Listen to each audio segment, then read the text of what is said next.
Hello, everyone. Welcome to the Gary And Crystal Show. So, did you get all of your Christmas shopping done, Gary? Most of it. Got just one more person to buy for. Okay, did you get my present? That, I can't tell you. Why not? Because I don't know if you've been naughty or nice yet. Okay. Or during the year. Does it make a difference as to what I'm going to get? Not really, probably. Okay. Okay, so you want to get started? Sure. Just want to start out with the bank situation. From the last week to this week, FDIC shut down 7 more banks. Okay. And on top of that, 2 of them were actually very large banks in California. There was the First Federal Bank of California, based in Santa Monica, with $6.1 billion in assets and $4.5 billion in deposits. And then there was Imperial Capital Bank of La Jolla, California, with about $4 billion in assets and $2.8 billion in deposits. So Anna will not be too happy about this. Something Makes wrong? him mad. Something wrong with your voice, Gary? It sounds like you got a frog in it. What you mean? You say Arnold sounds like a frog? No, that's not quite what I'm saying. Were any of the banks in Illinois? There was a bank in Illinois, in Springfield, our capital. This particular bank, Independent Bankers Bank, was kind of a wholesale bank, and they actually provided services for 450 client banks in 4 states. Okay. Now, I have an article, and it's dated December the 17th, 2009, and it's from the Huffington Post. And did you know that there was a credit card that charges 79.9% interest rate? Arnold would not be too happy about that. I don't think he would. Well, luckily, this bank, I think, is not a California-based bank. But the bank is called First Premier Bank, and they're a lender that typically issues credit cards to what they call the subprime creditor. Mm-hmm. And so in the past, what they would do is if you had, let's say you had a credit card with a line of credit of $250, your minimum fees would be $256 for the year. And that doesn't even include the interest rate that you would have to pay. So you're telling me that if you wanted $250 on this credit card, you had to pay $256 in fees? In 1 year. Whew. Plus interest. And 2 fingers. And your firstborn child. Yeah. Wow. Yeah. And then so starting in February, a new law caps that, so it's it was targeted towards banks like this. So now you cannot charge a fee that's more than 25% of the credit card line of interest. I'm sorry, that is of the principal amount of the credit card line. So for example, if you have a credit card that has a $300, if you have $300 line of credit, then your fee cannot be any more than $75 in the first year. But what the new law doesn't do is it doesn't set a cap on the interest rate. So First Premier Bank, taking advantage of this, decides that they're going to have the first credit card with a 79.9% interest rate. Is it called the Bada Bing card?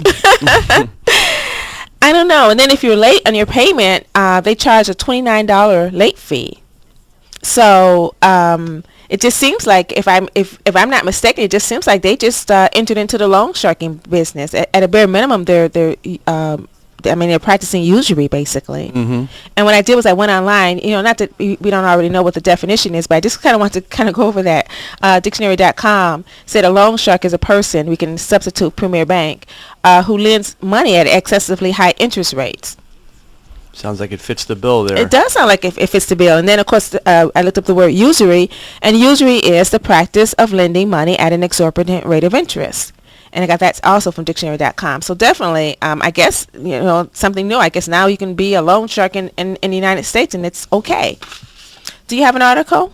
Well, I've got several articles, actually. The first one I'll talk about is, this is something new that we found out, that Citadel Broadcasting, which is that's the 3rd largest radio broadcasting company in the United States, actually filed bankruptcy, Chapter 11 bankruptcy. They actually own and operate 224 radio stations.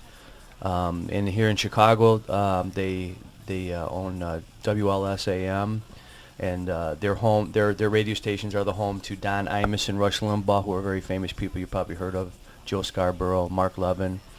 And I guess, with the economy being bad, it's affecting, it's spreading far and wide and infecting a lot of different industries.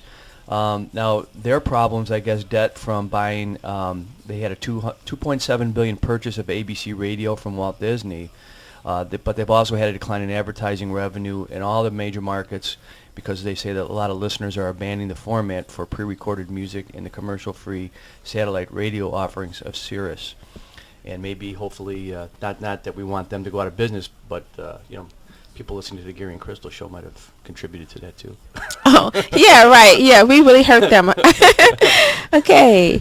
Now, just to go along with what you were saying, I actually have an article, and this is from the American Bankruptcy Institute, and they said that consumer bankruptcies for the month of October were up 28% over last year. They said that for the month of October, 124,790 individuals filed for bankruptcy. 28.5% of those, and I'm sorry, I got the number a little bit wrong. For the month of October, 135,913 consumers filed bankruptcy. The other number was for the month of September. And out of that number, 28.5% of all the people that filed bankruptcy in October filed Chapter 13.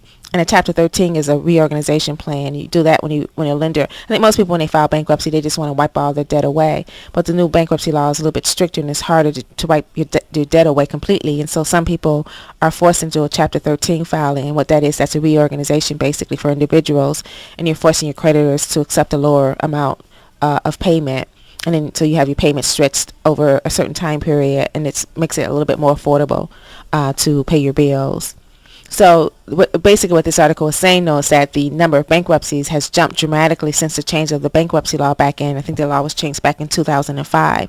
It's the highest number since then, because back when they changed the bankruptcy law in 2005, they knew that, people knew that it was going to get really more difficult to file Chapter 7. So a lot of people went out and filed bankruptcy. Okay.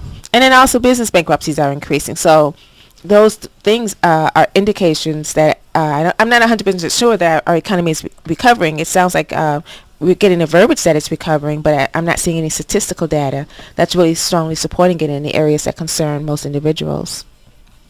What's your next article? Well, I've got these kind of go into more just joblessness situations. There's an article here from Dime Crunch by Ed Oram. Now, what he's reporting here is that nearly 1 out of 2 workers in Detroit are unemployed. And according to his report here, that this kind of differs from the labor statistics report. Like the Bureau of Labor is reporting that in September, Michigan's official unemployment rate was 12.8%, but using the broadest definition of unemployment, which would basically be people who benefits have run out, accepted a part-time position, taken early retirement, or a job outside their regular field. They said it's actually 66% higher than the official rate. And since Detroit City's official rate for October was 27%, the broader rate pushes the city's rate to as high as 44.8%. Okay. And they said that they say that at least 100,000 people in the city have given up the job search altogether. Wow, that's a lot of people. Yeah.